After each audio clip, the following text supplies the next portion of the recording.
The Standard today, Ruto Raila power plan is a splash that is on the front page of the Standard today. Politics, the president and his newfound ally were in Uganda to seek President Yoweri Museveni's nod on the quest for the AU Commission top seat on Monday. Had Kenyans absorbed it, then Ruto said in Homa Bay yesterday that it is all system go. In push to get Raila to Addis Ababa, and you have today's coverage of the story on page 4 and 6 of the Standard today. And we can see also illustrations here. Secret meeting between Raila and the former Nigerian president Olusegun Obasanjo backed the compromise on Raila's exit strategy. Right, and Ruto are on a charm offensive mission to have region field one candidate to avoid previous frustrations. Also, Gender CS Aisha Juma yesterday visited Raila to brief him on the progressive report on the 2/3 gender rule. I told you that nobody will be a loser at the end of the day. I told you I will make plans, but some people thought it was a joke. But now things are okay and moving on swiftly. As you can all see, this is a sentiment there from President William Ruto, and you can see also a related picture there as Mayor Leader Raila Odinga with Gender CS Aisha Juma at the Capitol Hill Square, where he was briefed on the 2/3 gender progress report.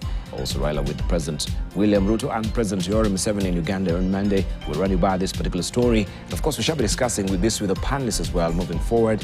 And also on the teaser, SRC suffers blow in judge's car grant case. That is another story you can follow on page 16. Homa Bay hosts trade meeting, and also more delays in Kenya oil dream.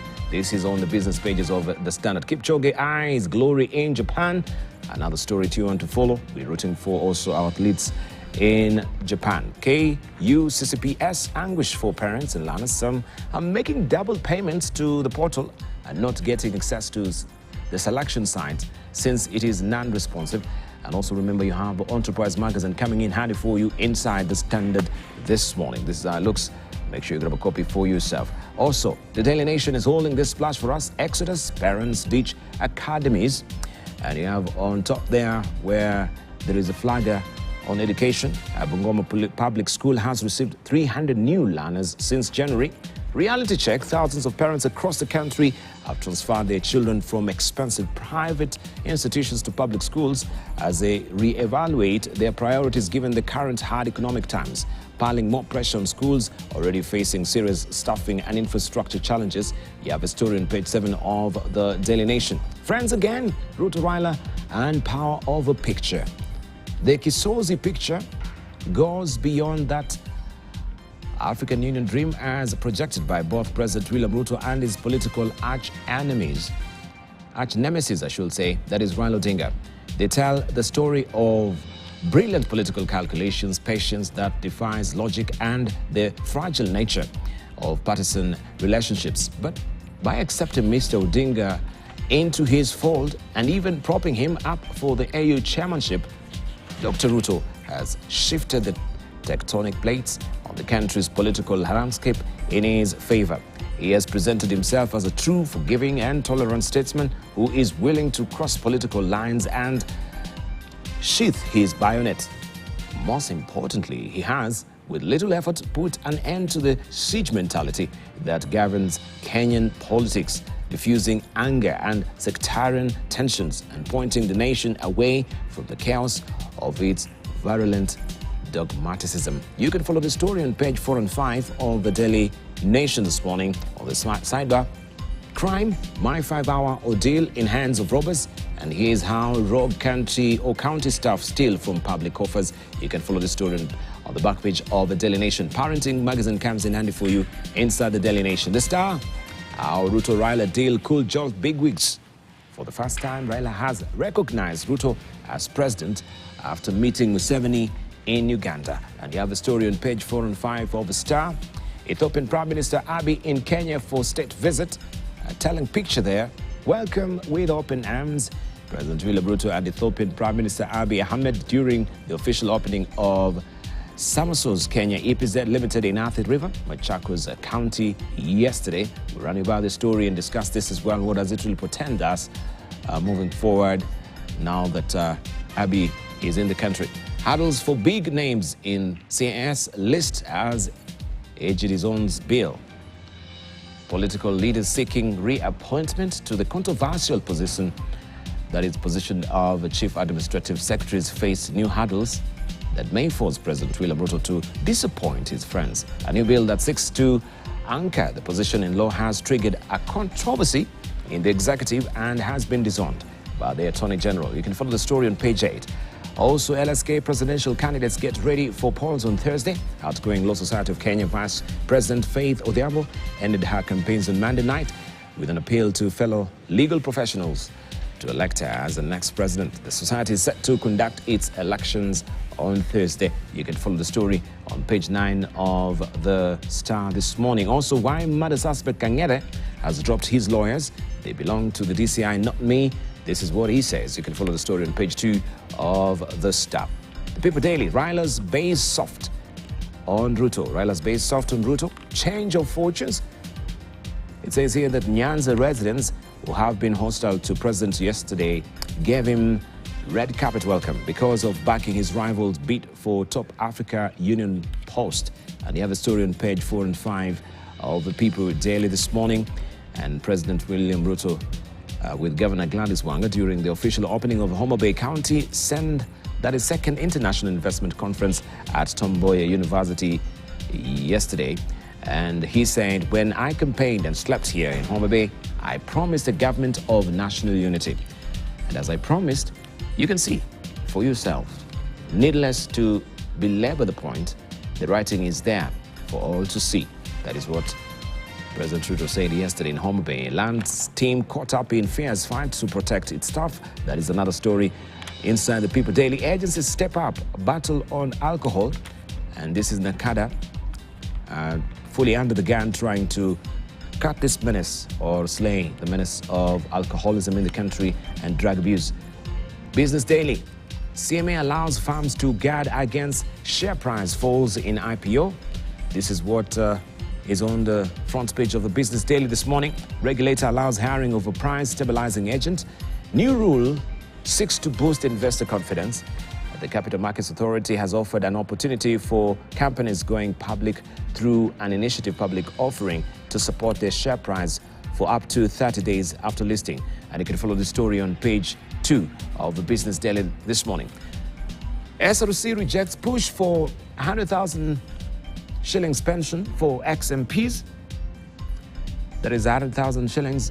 The Salaries and Remuneration Commission has rejected a proposal to raise the amount of money paid as pension to former MPs to 100,000 shillings monthly. And KRA waives 209 billion shillings fine interest for taxpayers. At least 227,071 taxpayers had been granted the 209 billion shillings waivers for accrued interest and penalties by end of last week in a tax pardon scheme by the Kenya Revenue Authority. Also, easing inflation in US, UK lifts Kenya's diaspora dollar flows, slowing inflationary pressures in advanced economies lifted the monthly flow of dollars from Kenyans living abroad to record levels, in part helping ease pressure on the shilling. And this story continues inside the Business Daily. New vehicle sales fall 15% on tough economy. That is a story that you want to follow. Let's just move on to see where it is tucked away. It's on page 6 of the Business Daily this morning. Deal imeiva, that is what Taifa Leo is saying. The deal has ripened. Rais adhibitisha ushirikiano wake na Raila, akisema wengi walichukulia ahadi yake kimzaha. And that story continues inside the Taifa Leo this morning. It's all about diplomacy. Diplomasia, maelezo sasa yameibuka jinsi Rais William Ruto na Raila Odinga walipanga mkutano wa pamoja na kiongozi wa Uganda Yoweri Museveni mnamo Jumatatu, ambao umezua mjadala wa umma nchini. You can follow that story inside on page 2 of the Taifa Leo. In Uganda, also that is a story. In Uganda, also that is the story inside the Ruto-Raila meet with Museveni. Diplomatic moves. The picture of President Museveni meeting Kenya's political rivals in the last election took the public by surprise, with many speculating the details of the congregation. We spoke to people involved in the arrangements and bring you details on the discussions and what this signifies for the region. This is a story on page 4 and 5 of the Daily Monitor in Uganda. Also, deep in crime is the CID shake-up payoff. Is the CID shake-up paying off? That is how I should read it. And you can follow the story inside the Daily Monitor if you're waking up in Uganda. Debt burden, Uganda in safe zone, says Jeffrey Sach. And you can follow that story inside on page 3 of the Daily Monitor this morning. All right, let's see what we have on the front page of The Citizen. This is in Tanzania. Tanzania's horticulture lands new market. The future looks bright for Tanzania horticulture industry as a lucrative new market in Europe beckons for produce from the country. You can follow this story on page 2 of The Citizen. If you're working up in Tanzania, government to leverage Samia's 4Rs in tax system to boost investment, and Zanzibar liquor importers face fresh hurdle. You can follow that story inside The Citizen. Remember, Zanzibar, there's a shortage of liquor there, much to the chagrin of the tourists, and the imbibers will love it. You can follow the story inside The Citizen this morning. And also, Macron not ruling out Ukraine deployment is another story on the international pages of The Citizen as well. You can read all about it there. The New Times in Rwanda, Red Sea disruption risks persist despite slowdown. This is what experts are saying. A recent report from UNCTAD shows that there has been a 42% decrease in global trade. And that story continues on page 3 of the New Times. RDF participates in multinational military drills in Kenya. And you can see the joint venture here. This is a Rwandan Defense Force contingent joined 7 countries in a multinational exercise codenamed Justified Accord 24, that is JA24, at Kenya's Counter-Insurgency, Terrorism and Stability Operations Center, that is CITSO, in Nyanyuki, Laikipia County. The exercise, which began on February the 25th and will end on March the 7th, is an annual multinational exercise undertaken by the U.S. Army Southern European Task Force Africa, that is SETAF AF, and partner states to enhance readiness and interoperability over the course of the exercise. Participants are engaged in various activities intended to demonstrate their preparedness and readiness to respond to regional crises and conflicts on one hand, and to undertake peacekeeping missions and humanitarian assistance on the other. That story is all tucked away inside the New Times in Rwanda. Rwanda joins global deal to end illegal fishing is another story, and serving at grassroots levels is where Umuhoza Rabukumba's heart lies, and all that is inside today's New Times. The East Africa this week is holding this splash. Somalia 6 post-ATMIS force. That is what we have. 10 months to the exit of ATMIS, Mogadishu has requested a smaller mission as successor of the African Union force to protect the people as the local army takes charge. You can follow the story on page 6 of East African. And Tanzania debt rises by 17%. A parliamentary report shows that national debt was at $34 billion by December 2023. And EAC's cost of cash transfer. World Bank says the region is the most expensive in the world to send cash, with that topping the list. And this is on page 23 of the East African this week. Finally, EAC acts. Chairman Salva Kiir and Secretary General Peter Mathuki in shuttle diplomacy in Rwanda, Burundi, DRC to ease tensions that threaten to tear the bloc apart. And you can see them hard at work here. You can follow the story inside the East African this week. Well, that's much of the dailies. I shall show you what we have inside the, of course, the editorial pages with the editorial cartoons. And also, we shall also project the international publications, those the magazines, Times Magazine, Newsweek, and also The Economist, what it is holding for us today.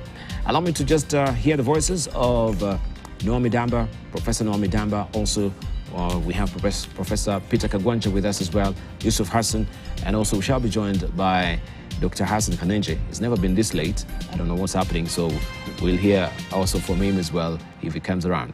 But let's just introduce our panelists. Naomi Damba, good to see you. Good to see you, Dupal. It is back to It's so nice to return to the tribe. There's a lot going on, both national and international. We need to really keep our eye very close on Somalia, which is next door to us. We need to watch the role that the chairman of AU will play, and how that is supported within the East Africa in particular. That is the agenda that I think is left and front. Good to see you. Thank you. Welcome. Let's hear from Professor Peter Kagwanja. Thank you. Good morning, viewers. You're welcome. I'm grateful to be here this morning. Very, very interesting times when we are seeing shifts, seismic shifts in our politics, I must say. Good to see Professor Midaba here after a long time. I think you got swallowed in America. Did you go back? I didn't know. Back and forth. We missed you. Yes. Yeah, and my colleague, friend, and long time comrade, Hassan Yusuf Hassan, here. So it has been a great week. We're still observing. Still observing. We're still working. As observing, okay. Let's hear from Yusuf Hassan. Good to see you. Last week we missed you. Yeah, good. I know you had a very crazy week last week after indeed. the cabinet meeting. Yes. Well, thank you. It's good to be back and to have an opportunity to speculate and talk about some of the most interesting things that are happening in our region. I think at the political level, Kenya has once again proven to the rest of Africa and to this region that its political elite is capable of pulling back from the brink every time and reconciling and moving forward. And I think the pictures from Uganda with President Museveni, President Ruto, and former Prime Minister Raila Odinga really shows that kind of maturity and sensitivity that we can deal with our problems in political and peaceful way. And I think that's a lesson that we can teach the rest of Africa. Indeed. And of course, we shall be plumbing deeper to just tease out some of the issues arising from there as well. And Abiy is in town, and we shall be looking at what does that really portend, especially diplomatically, on Kenya and Ethiopia relations. But let's see where this is coming from, where President William Ruto now says his new partnership with Azimio la Umoja One Kenya leader Raila Odinga is a win-win situation meant to unite the country and bridge the gap created during the 2022 general elections. Speaking in Homa Bay County, the president asked Raila's supporters to watch the developments keenly, promising to deliver the Africa Union Commission job for the opposition leader. This comes as the former Prime Minister also held a consultative meeting with a multi-sectoral working group on the 2/3 gender principle led by the CS gender, that is Aisha Joma.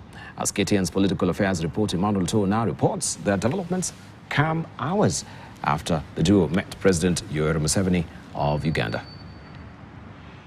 After his meeting with the Azimio la Umoja One Kenya leader Raila Odinga alongside President Yoweri Kaguta Museveni in Uganda, where he drummed up support for the opposition leader's AU Commission job, President William Ruto flew to Odinga's backyard in Homa Bay County, breaking his silence over Odinga's AU job bid, saying the plan to close ranks was meant to ensure a win-win situation for the country. And there are things I told you guys, and you thought it was a joke. Now you can see it is not a joke. Sindio? Niliwaambia tutapanga maneno kabisa na hakuna mtu atakuwa loser kwa hii kitu. Tutapanga ndio kila mtu apate kasehemu kidogo ndio tuende mbele. Sindio? Si nilisema pale kwa soko. Hamkuniamini siku hiyo, lakini sasa maneno inaendelea namna hiyo. So na tunaomba Mungu ikae namna hiyo. The president adding that the plan to ensure Odinga's win was in fact on course, charging Odinga's supporters to watch the space. We want to unify the country. We want to work together towards the unity of Kenya. And that is important to all of us, you know, and there is space for all of us in Kenya. You do not win by making others lose. we want a win-win outcome for all of us. We all want to be winners. This comes as the opposition leader held a consultative meeting with the multi-sectoral working group on the 2/3 gender principle led by the CS for Gender, Culture, the Arts and Heritage, Aisha Juma, at his Capitol Hill Square offices in Nairobi. The meeting, which elicited mixed reactions, comes at a time when reports indicate the former Prime Minister's close allies could end up with appointments in government, including cabinet, as a consequence of the secret handshake. Na tunataka hii ripoti ya kina mama iwekwe pamoja na ile ya NADCO. Yes. Ili pitishwe pamoja. Hiyo mimi vile nitapeleka pendekezo hiyo kwa Bwana Ruto. Yes. Being one of the leaders whom we trust in this country and his contribution to this journey,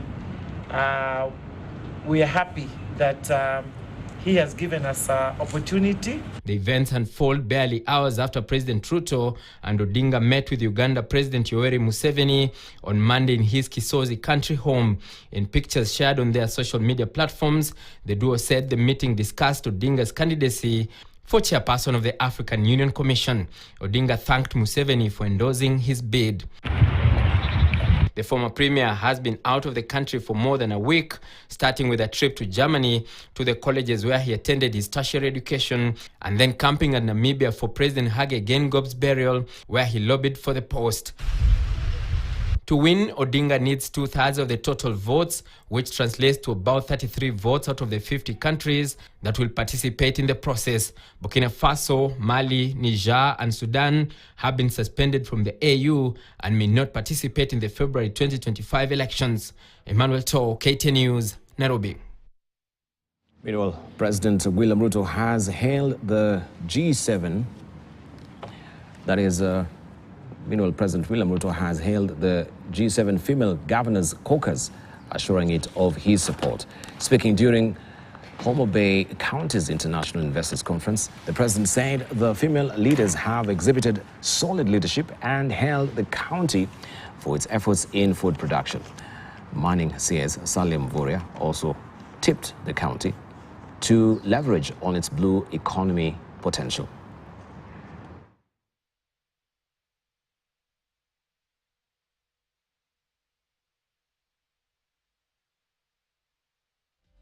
Is a very potential county in terms of blue economy and maritime affairs. Just to give a synopsis, 86,000 metric tons of fish in the last 1 year. 58% came from Homa Bay County. Homa Bay County has been a great partner in food production in Kenya. In fact, I noticed that on display was unga 2 kilos at 150. And I remember showing you Kaluma. So that we took making noise at the Well, let's look a bit of a security where Interior CS Professor Kithure Kindiki visited Troubles, Samburu County, and announced that security will be intensified in the area. He said the ongoing security operation in North Kenya will continue until banditry menace ends. Kindiki pledged to deal decisively with bandits who have continued to cause mayhem in the area. The CS father said he will announce new security measures in the area next week.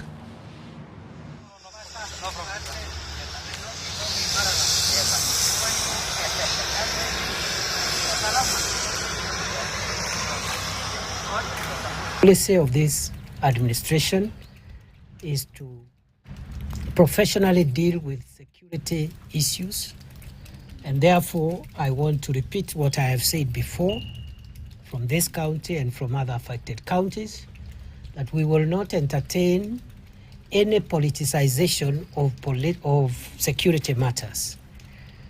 The commission of crime by criminals will be treated as such.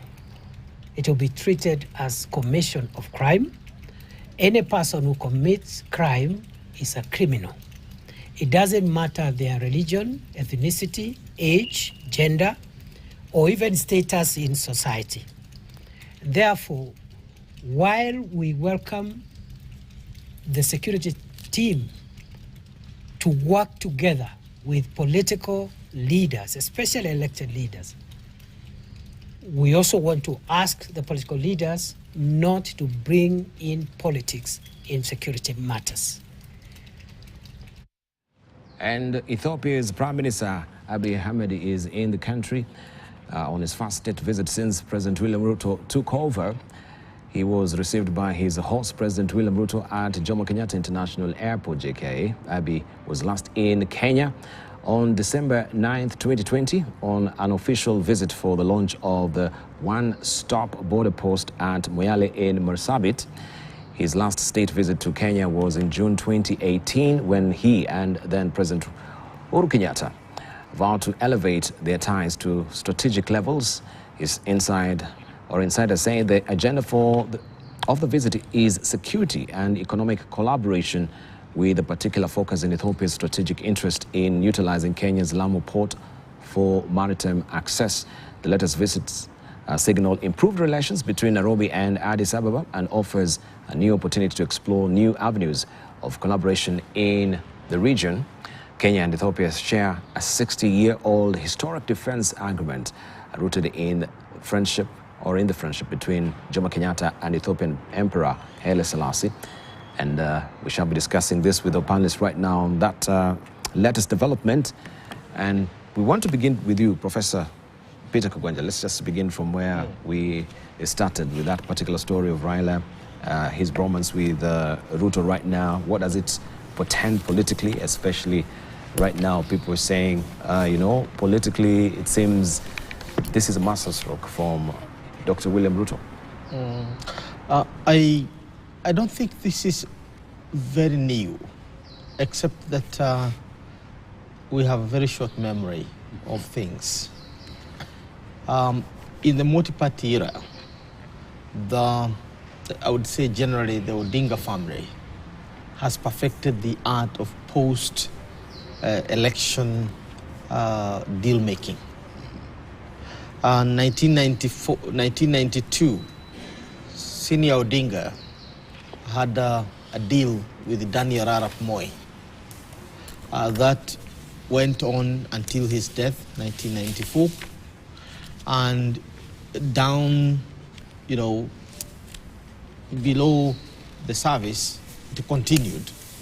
And that culminated in a post-election deal in 1997 between Raila Odinga and Daniel Moi, in which Raila's party was absorbed into KANU, and his henchmen basically became members of the cabinet, including Raila's brother, Oburu. And in 2002, the fallout was open, but almost immediately, after the fallout, we see Raila now being supported as a payback by those he had dealt with. And immediately after 2007 election, what do we see? We see Raila having a deal with Kibaki and becoming prime minister. In 2013, it didn't work well, but you can explain the turbulence that continued from 2014, 2015, and 2016, leading to the double election in 2017, because that's the only period we had no deal. After 2017, we had the handshake. And here, after 2022, we have now a different handshake. The new thing here is what I'm beginning to see as the genius in Kenya's deal making.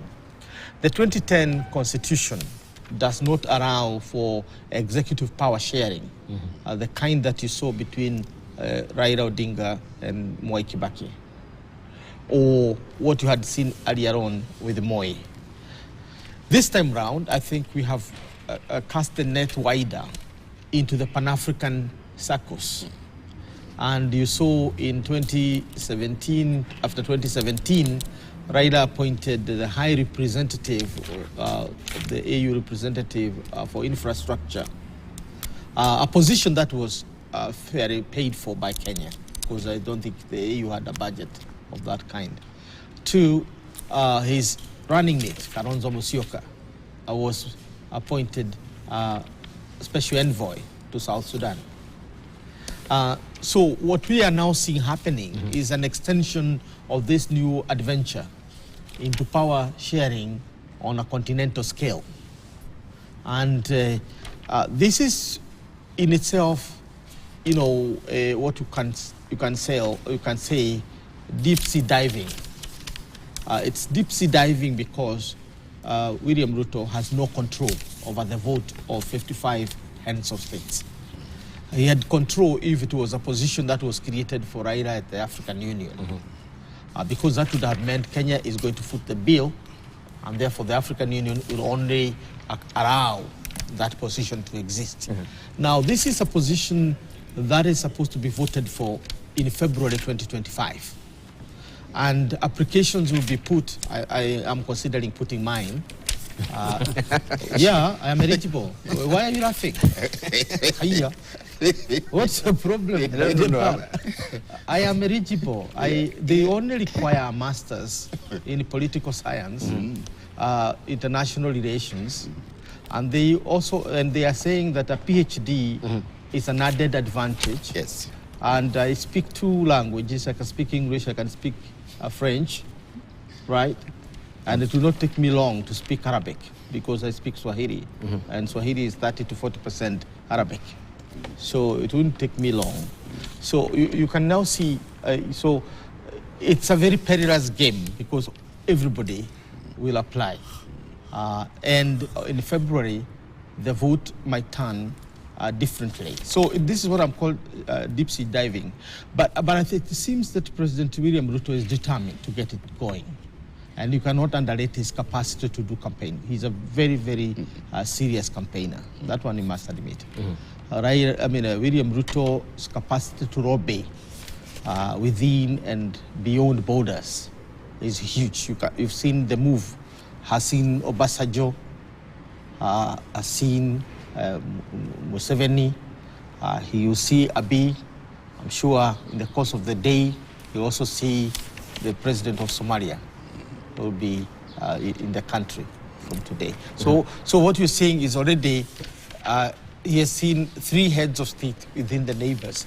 Then he can extend the net to Tanzania. I'm told Jakaya Kikwete has said I think he's not interested in the seat.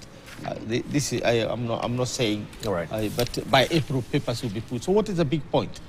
I think Kenya has ventured into the Pan-African circles to extend its deal-making because the Constitution does not allow for power sharing at the executive level. But that also means that the teams of Raila Odinga will be absorbed into the government. I guess the big question is, what does this mean for the alliance that Ruto had put together within his own party, the Kenya Kwanza? What does this mean for Mudavadi? What does this mean for Wetangula? What does this mean for Muturi? What does this mean also for Uhuru Kenyatta and his team, those who had backed Raila Odinga during the election? These are very interesting times in Kenya's politics. Interesting. Right, let's hear from Nomi Damba. Dubal, together with my friend Kagwanja here, I'm also qualified for this job based on the criteria. Let me cast my view a little bigger than that and help Kenyans understand what this is all about. This is way beyond politics. My students, I teach at Cavendish University, Uganda, teach 75 students from 15 countries in Africa. These are very senior people, Major General, heads of intelligence who are in my class. And the students got very excited, and we have now on a way to put out a book by next year. And this book is going to deal with Africa, moving from tribal state to nation states. And, there is some really deep thinking behind here. If you think where we are and the kind of politics we are practicing, we're tribal.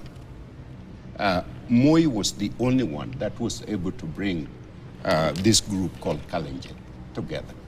And within Kalenjin, they're all different. Within the Kikuyu group, they're different. Within the Western, they're different. And so how do you bring these people together under one roof? And we got very close at the beginning of independent movement.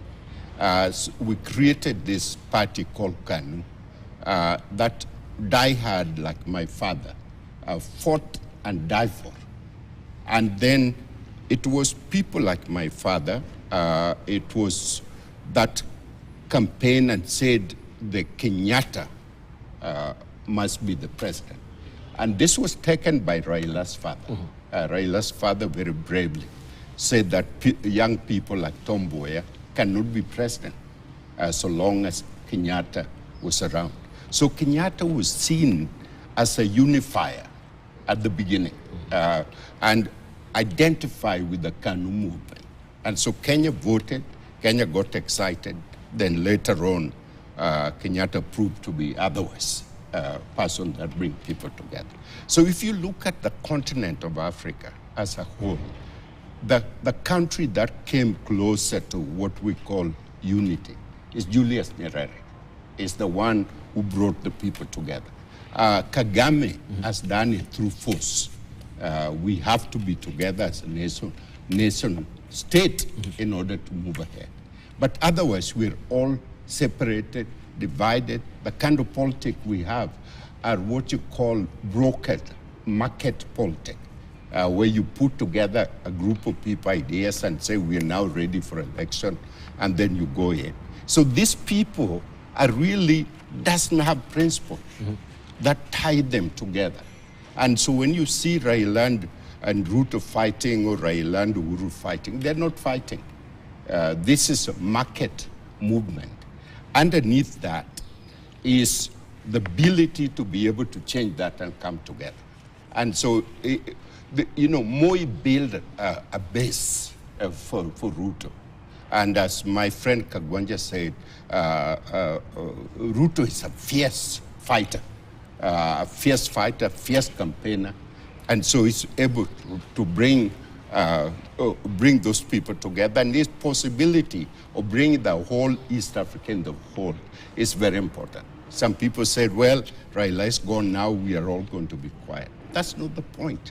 The point, Raila will represent the image, image of Africa, image of Kenya and the East Africa, and it's something all of us need to be proud. I don't look at him, this guy is a Luo. So he represents the Luo people. Or he is an opponent, and therefore we're all going to be quiet. So we need to look at it, and I like the language that President Ruto is using. It's a win-win situation. It's not a lose-win, like the kind of politics we are playing. That's where we're coming from. Indeed. I know we've belabored this point from the previous shows as well, but just as a closing remarks, let's hear from Yusuf Hassan as well. And we had not seen also Museveni in the picture when we were discussing the AU chairmanship. Now we saw that particular telling picture, Museveni with the President William Ruto and also Raila Odinga. Yes, it is part of the campaign. I think Museveni is the most single important regional leader in East Africa and beyond. He has been there long, he has wisdom, and he's a Pan-Africanist who has a lot of influence in the rest of Africa. So I think it was good for Uganda and Museveni to be the first port of call for President Ruto and former Prime Minister Raila Odinga. Because without Museveni, it is very difficult to move the rest of the East African region. And now I see that we have Abiy Ahmed from Ethiopia, the seat of the of the African Union. I'm sure that his visit would include some lobbying for Mr. Odinga. And then we need to go beyond. Somalia is a critical country in terms of the support, because if you remember the politics of our Prime Minister. He's a Democrat who's fought for changes in other African countries. And he has severally supported the succession of Somaliland. And I think Somalia would not be ready to vote for him if it's not brought on board. And I think when President Hassan Sheikh comes here, one of the things that President Ruto would be appealing to him is to support Raila for the African Union position, in exchange for the fact that, in fact, Kenya supports the sovereignty and territorial integrity of Somalia as a whole. And I doubt in any way that Raila Odinga would continue to champion that particular case if and when he's elected as the chairman of the African Union Commission, because he would be representing, he would be standing for the unity and the forward movement of Africa. He wouldn't be interested in what happens in specific countries. And if anything, he would be playing a reconciliation role in conflicts in Africa as the chairman. So I think this journey is important. It has started. The first point is that, in fact, that it has brought us Kenyans together. Raila Odinga and President Ruto are talking, they're working together as brothers, and they're moving forward to seek the support of other African countries as Kenyans. And I think that also is going to send a signal to the Kenyan political market that we're not divided. There is no Nyanza out there. There is no the rest of Kenya. We're all together in this particular campaign, and it's good for our country in the sense that we would move on to focus more on development and how we can help lift our country up rather than squabbling between us on some minor political issues of the day. So I think this is a very good move. And it does not really matter whether Raila Odinga wins the African Union chairmanship. It is important that we should put every effort and we should leave no stone unturned for him to win. That I have no doubt that we're going to do. But at the end of the day, the leadership contest of the African Union is a treacherous exercise. There's a lot of horse trading. There's a lot of egos to massage. There are differences, regional differences, there are ideological differences, and the outcome is not so much predictable. But I feel that even if that was to happen, that we would have put so much effort, we would have bonded, we have done things so much that in fact, if we win, it is very good. But if we don't win, I think President Ruto would have achieved his goal of showing the Kenyan people that he has worked for this particular campaign. He's put a lot of his effort. He's done what could be done, and the final outcome does not rest with him. And it will be a good thing for all of us if Raila Odinga wins this particular position, because it's a very important position. The African Union Commission chairman is the head of the African Union Secretariat. The Secretariat controls the peace and security, all the campaigns, climate change, development, free trade. You know, Africa now has got the world's largest trading bloc.